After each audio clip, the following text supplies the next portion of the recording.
7 kelebihan buat sampul raya.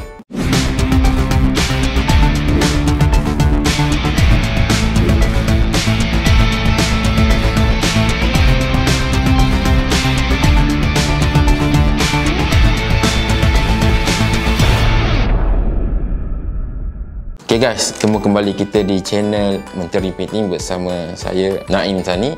So, apa yang Menteri Painting buat? Menteri Painting membantu usahawan terutamanya usahawan produk-produk makanan untuk mendapatkan bahan pemasaran bercetak dengan kualiti yang tinggi pada harga yang berpatutan.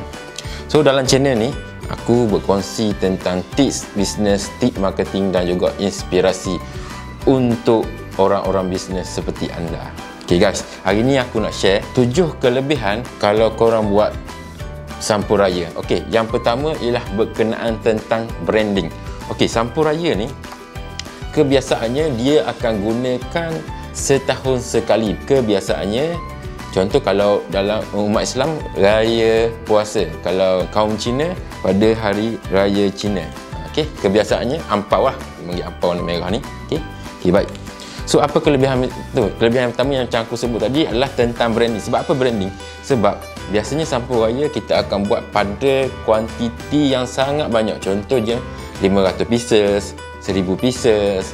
Jadi sampul raya ni branding dia, apa maksud branding ni? Kebiasaannya kat depan ni kita buat design. Okey, belakang ni kita boleh letak logo kita, maklumat bisnes kita dekat bahagian belakang ni.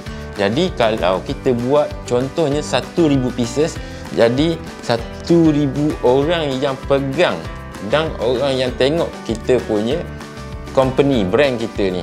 Jadi yang situ boleh menghasilkan branding awareness, dipanggil branding awareness ni.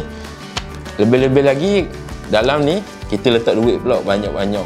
Contoh kita letak duit RM100 ke RM50. Wah, bagus ni company ni, contoh dia letak dalam RM100 besar. Kalau letak RM1 tu orang ingat juga, company ni letak RM1 je kedekut.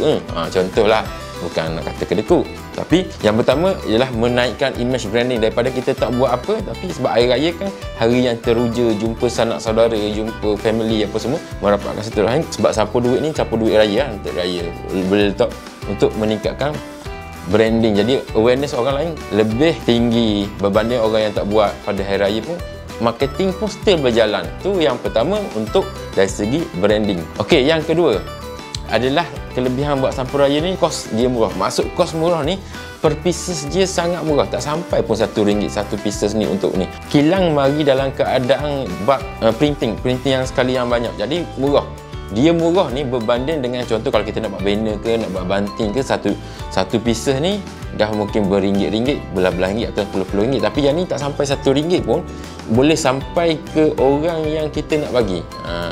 Contoh kalau company yang ada ejen ramai, boleh buat dalam bentuk 10,000 pieces ke, boleh bagi kepada ejen. Ejen pula tolong distribute kepada anak-anak buah dia, daripada dropship dia, kepada customer-customer dia.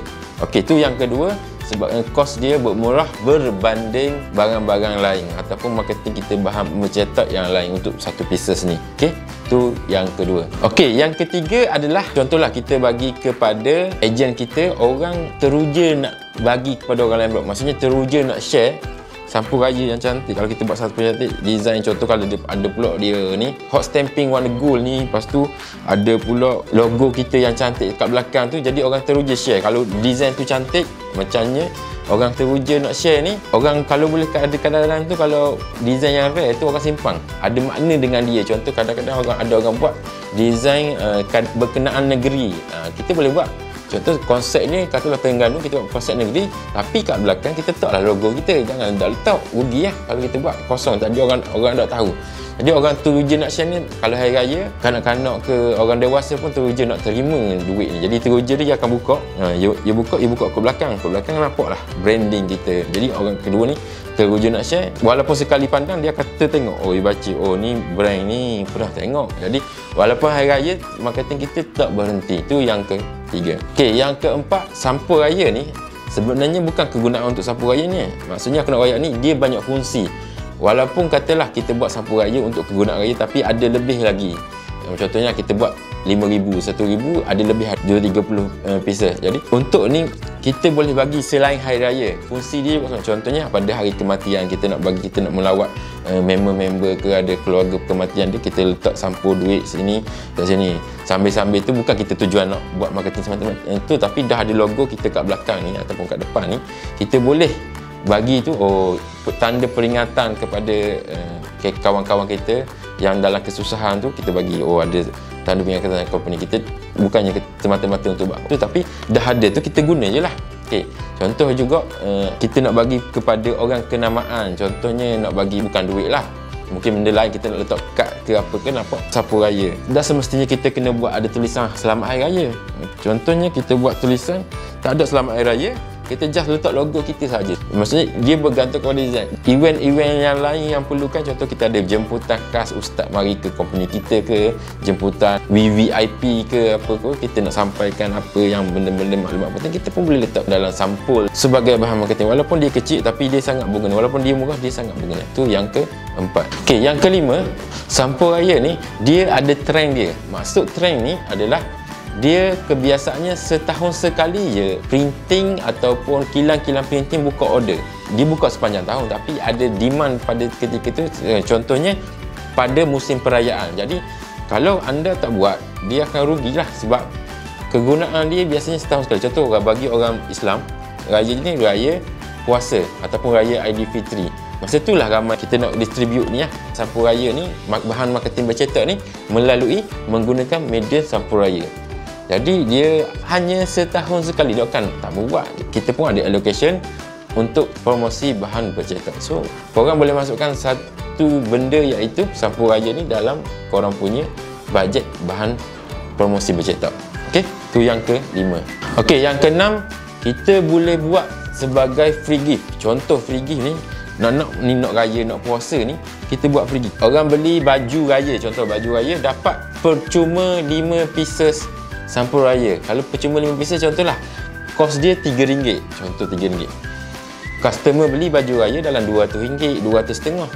Tapi dia dapat dua benda. Satu, dia dapat baju raya, satu dapat free gift. Jadi kita boleh tambah nilai sesuatu barang yang kita jual tu dengan kita memberi free gift sampul raya ni. Kos RM3 je, contoh aku kata RM3 ke RM5, kos RM3 je, tapi orang ingat tu, aku dapat free gift lah. Dia boleh pula bagi ke orang lain, ambil aku nak guna 2 je, 3 ni ambil kamu lah. Contoh gitu. Sebagai kelebihan dia, kita boleh buat sebagai free gift. Okey, yang last sekali, kita hari raya kita nak bersukaria, bergembira apa semua. So kita nak meraihkan anak-anak kita, saudara-saudara kita, kita nak menunjukkan suasana hari raya tu dengan salah satunya kita bagi sampul raya. Walaupun taklah kita nak kata kita kaya nak bagi duit semua orang, tapi kita tanda ingat daripada hari raya tu.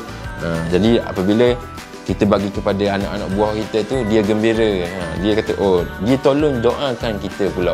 Bagus lah. Pak saudara kita ni bagus lah, mak saudara kita ni bagus lah. Dia bagi, tolong bagi ni. Dia tolong pula doa anak-anak, doa saudara-saudara ni, insya-Allah makbul. Contoh kalau nak bagi ke mak pun bagi ke mak. Contoh itulah hari ni aku nak share 7 kelebihan dia buat sampul raya ni. Tak semestinya nak guna pada hari raya, selain pada hari raya pun boleh guna, tak ada masalah. Okay, so guys, bagi yang belum subscribe, subscribe channel Menteri Printing, dan jangan lupa kami ada sediakan channel Telegram khas Menteri Printing.